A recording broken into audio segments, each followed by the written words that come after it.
Hello, I'm Pearl, 29 years old, and I've recently welcomed a new addition to the family. However, the birthing process was anything but smooth, thanks to my mother-in-law nearly causing me harm. I may sound a bit crazy, but allow me to share the tale. Let me start by giving you some background on my husband, Adrian. We met in college and instantly clicked, falling in love almost immediately. Our connection was extraordinary, and I knew he was the one. After graduation, we moved in together, and while I had no complaints about Adrian, his mother Becky was a different story.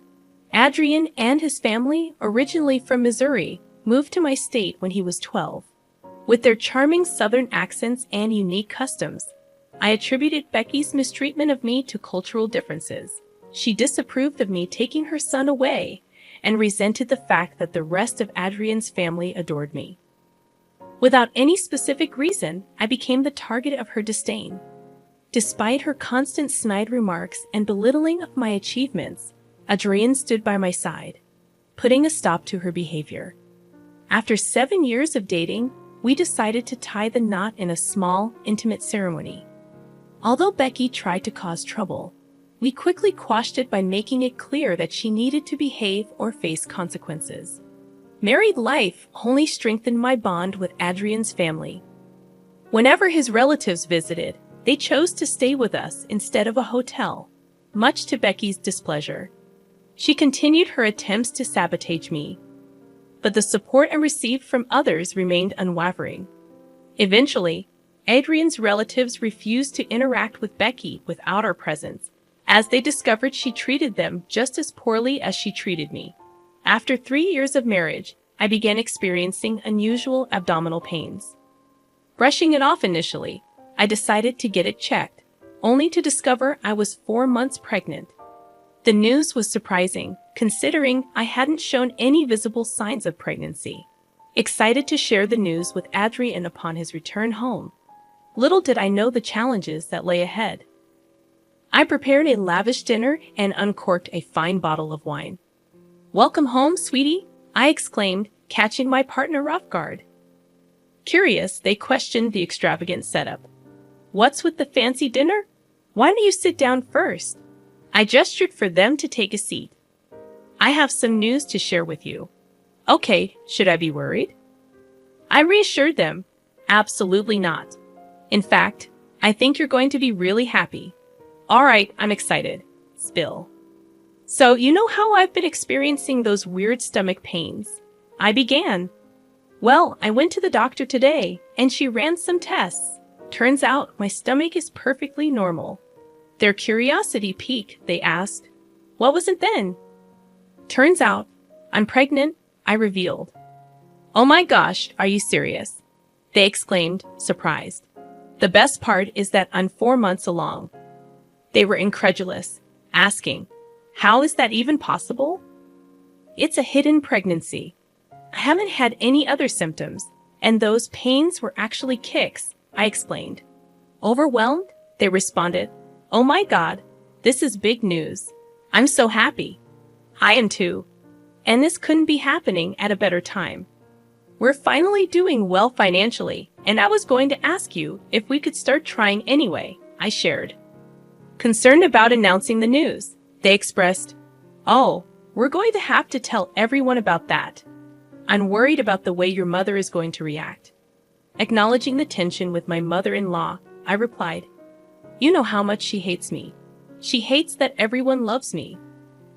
I'm worried that with the pregnancy announcement, I'm going to get more attention and she'll hate me even more."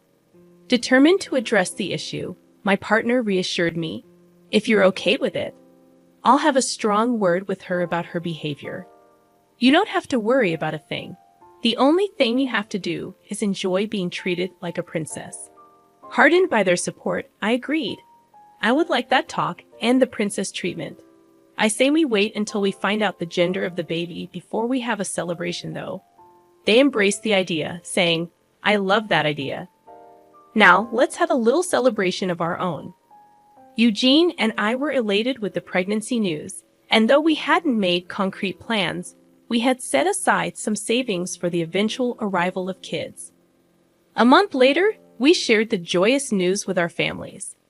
While my family was overjoyed, Adrian's family, except for Becky, reacted positively. Surprisingly, she barely reacted, scowling at us. Deciding to have a gender reveal party, we organized a backyard barbecue and invited both our families. Using the traditional cake-cutting method, we discovered we were expecting a boy. I was elated and eager to start decorating our nursery after the gender reveal party. Throughout the entire celebration, I felt like a queen, receiving abundant attention and numerous questions. However, my joy took a turn when I noticed Becky's absence. After some inquiry, I discovered she was in the house, prompting me to seek her out. Inside our home, I found her at the top of the stairs. Puzzled, I asked, "Becky, what are you doing here?" "The party's downstairs." Her response shocked me. "Oh, I'm just trying to find proof." "Proof of what?" "Of your lies." Surprised, I retorted, "Excuse me, what lies?" "Come on now, ain't nobody believing that you got a baby in there. Are you trying to tell me that you think my pregnancy is fake?" "Of course. You're too tiny to be 7 months pregnant. There ain't no child in there," she declared dismissively. Defending myself, I explained, "Every woman experiences pregnancy differently. Just because I'm not as big as I'm supposed to be doesn't mean I'm not pregnant. Don't you dare lie. You just want everyone's attention." Why would I fake a whole pregnancy just to get attention? And why would I want attention in the first place? I know your kind. You're jealous that my son pays me all the attention when I come over, and you want to take that away. Feeling unfairly accused, I responded, "Becky, I think you're projecting some of your feelings onto me, and I really don't appreciate that. I have no need for attention because I naturally get it. You're trying to steal from me, and I do not appreciate that." Exasperated, I warned her, "Look, you're stressing me out, and that is not good for the baby. I'm just going to go. Stop trying to steal the spotlight. No one gives a darn about you." The last thing I remember was her pushing me down the stairs, resulting in excruciating pain. When I woke up in a hospital bed with a tube in my hand and abdominal pain, I was disoriented. Eugene, sitting beside me, explained that I had fallen down the stairs and lost a lot of blood. They had to induce my pregnancy, and I had given birth. Desperate to know about my baby, Eugene hesitated, saying they were doing everything to stabilize our child, but he couldn't provide further details. "Where is he? I need to see him." "He's in the ICU, and I assure you he's in good hands. You have nothing to worry about. There's nothing more you can do. Don't blame yourself for anything. Once we get a donor for you, we can focus on our child, okay?" "Yeah, but I'm not blaming myself." "Good. I have someone else to blame." "What do you mean?" "I'll let you know, but could you please bring your mother down here?" "Why? Just please don't ask questions. I'm going through enough. Bring her here and tell her everything that happened in front of me. I'll explain everything else after." "Okay, but first let's get you your blood, and then we'll do everything else that you wanted." "Yeah, okay." Eugene went to talk to my doctor, and thankfully they had found a donor who was willing to donate immediately for me. The stress of everything made me fall right back asleep after the blood transfusion.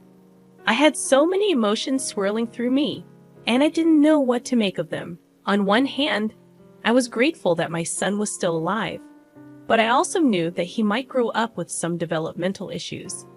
I didn't have a problem with that, but the fact that Becky would be the reason that my son struggled made me feel hot with anger. I was asleep for a good 3 hours, and when I woke up, I felt much better.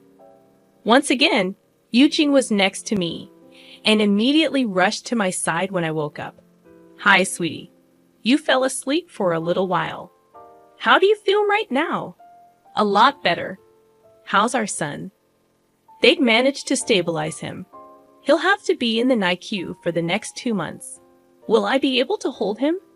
"Not yet, but soon. I promise. Until then, we will definitely get to see him." I saw him, and he looks adorable. "All right. I'm glad that everything's okay. But you wanted to see my mom, right?" "Oh yeah. Is she here?" "She's waiting outside. Shall I bring her in?" "Yeah." Hi, Pearl. How are you? Not doing so good, Mom. Eugene, did you update her on what happened? No, he didn't tell me anything. He just asked me to rush here. Eugene, could you tell her what happened since I got here? Well, Mom, after you came running to us about Pearl slipping down the stairs, she ended up bleeding a lot. She had to get induced so she could give birth to the baby. Thankfully, the doctors and nurses managed to stabilize our son. He's just going to be in the NICU for a while now. Oh, you gave birth, Pearl. Congratulations. Don't even. Do you have something to say to me and Eugene? What are you talking about? Sweetie, you said Becky came running to you after I slipped, right? Yes, and I'm so grateful that she saw it because none of us heard you fall. Great. Now, Becky, should I be the one to tell him, or will you do it yourself? What is she talking about, Mom? Oh, I don't know. She just gave birth. She's probably just making things up. She's probably suffering from mommy brain. Lord knows I had a bad case of it after I gave birth to you. Do not even try to make this into something as arbitrary as that, Eugene. Your mother pushed me down the stairs. What? You remember? I was overcome with emotion when I finally cradled my son, and Eugene shared in my tears. The realization that we had almost lost him left me feeling nauseous. Word spread that our son was back home, and somehow, even Becky got wind of it. She acquired another phone number just to reach out to us. Seeing that our responses were non-existent, she took it upon herself to show up unannounced at our house. Fortunately, Eugene answered the door. If I had, I might have given her a piece of my mind, or worse, physically confronted her for the stress she had caused my family.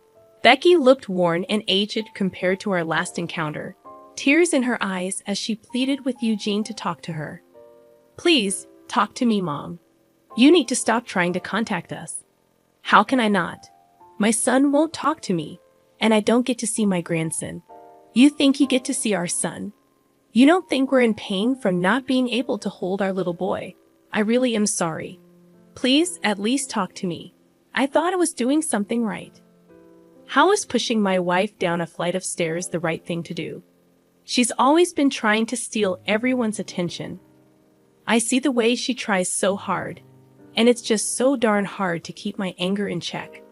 You have no idea how insane you sound right now. I do not. I was trying to do what was best for you. Best for me? How was this best for me? I always knew you could do so much better than Pearl. I was just trying to get you to see that by almost killing my child and wife. Are you kidding me right now?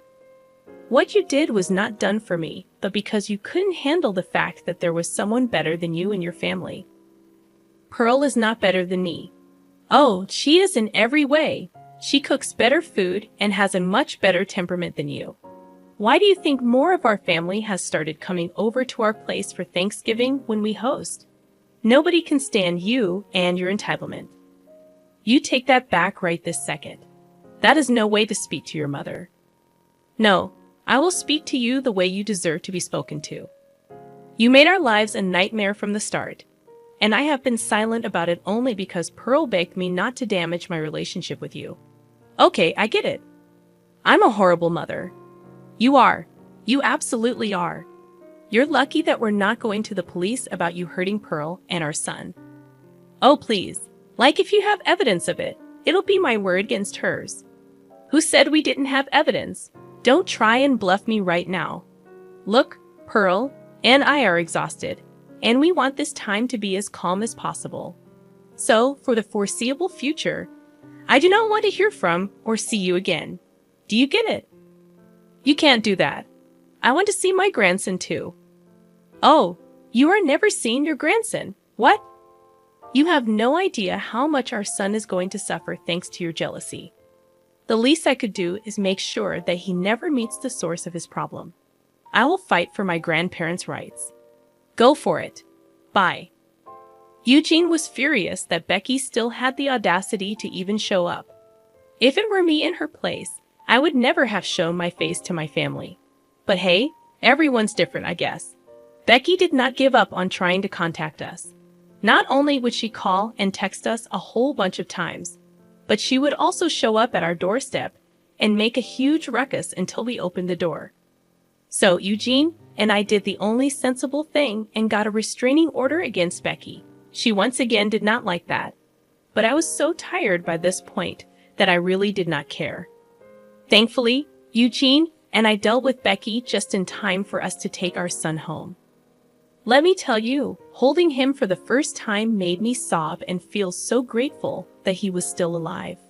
Eugene and I decided to use the next few months to just bond with our child, so we didn't let anyone come over to see the baby. Thankfully, after everything that happened, everyone was happy to comply. Becky, however, did not stop trying to bother us. One day, we actually received the summons to come to court because Becky was trying to fight for her grandparents' rights. That threw me into a blind rage. I couldn't believe that she was actually trying to claim grandparent rights when she almost killed me and the grandson she so desperately wanted to see. I asked Eugene to gather the evidence and made our way to a lawyer's firm. We hired a good lawyer, showed him the evidence, and he told us that we could charge Becky, even though we didn't want to do it earlier. After dealing with her harassment for months, we decided to press charges against her. The trial that followed was truly something out of a movie. Becky cried and sobbed at first because we were neglecting her and not letting her visit her only grandson. I could tell that the jury was a little sympathetic towards her, but I knew I had the most incriminating piece of evidence for her. When the footage of her pushing me down the stairs played, everyone in the room went silent, and Becky grew pale. After the first hearing, Becky blasted us with calls and texts, accusing us of hiding the truth from her. We figured it was in the best interest that we blocked her. After a couple of weeks, Becky was charged with attempted murder of an unborn child and was sentenced to 6 months in jail.